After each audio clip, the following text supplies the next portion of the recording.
Hi guys, দেখো আজকে একাদশী, ওই জন্য আজকে ফল বানাচ্ছে, সবজি হবে একাদশীর সবজি। কি কি সবজি হচ্ছে এটা তোমাদেরকে একটু দেখাচ্ছি। কে কে একাদশী করো কমেন্টে জানান।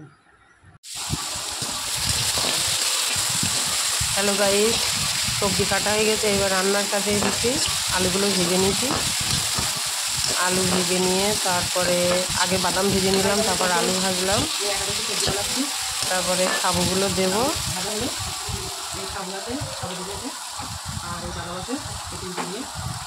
সাবু, বাদাম আর আলু দিয়ে একটা ভাজা সবজি হবে।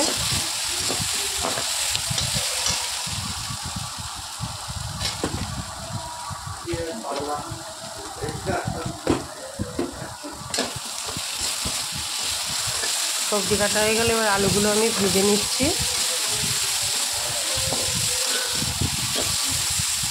আলুগুলো একটু লাল লাল করে ভাজতে হবে। তারপর একটা ঢাকনা চাপা দিয়ে তুলে নিলাম, সাবুটা দিয়ে দিলাম, সাবুটা দিয়ে আলু দিয়ে নাড়াচাড়া করলাম। এবার একটু বাদাম ছড়িয়ে দিচ্ছি, বাদাম ছড়িয়ে দিয়ে একটু ভাজা ভাজা করলাম।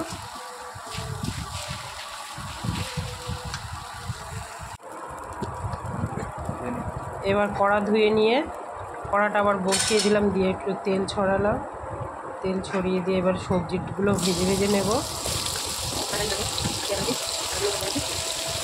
পুরো সবজি তো একসাথে ধরবে না ভাজায়, তাই অল্প অল্প করে নিয়ে একটু ভাজছি। অল্প অল্প করে ভেজে নিয়ে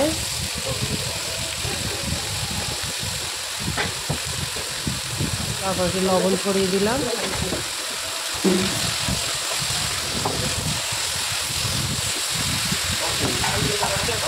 তারপরে আদা আর লঙ্কা বাটা ছিল সেটা দিয়ে দিলাম,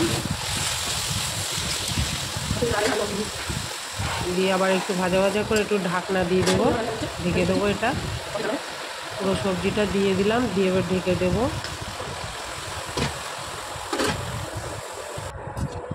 দিয়ে তারপরে কড়াই তো ভালো তাড়াতাড়ি সিদ্ধ হয় না, হাঁড়ি আছে, হাঁড়িতে দিলাম, একটু জল দিয়ে হাঁড়িতে সিদ্ধ করলাম, তো তাড়াতাড়ি হবে, গ্যাসও কম পড়বে, তার জন্য এই হাঁড়িতে দিলাম, সবজিটা তাড়াতাড়ি সিদ্ধ হবে। সবজিটা বানানো হয়ে গেল।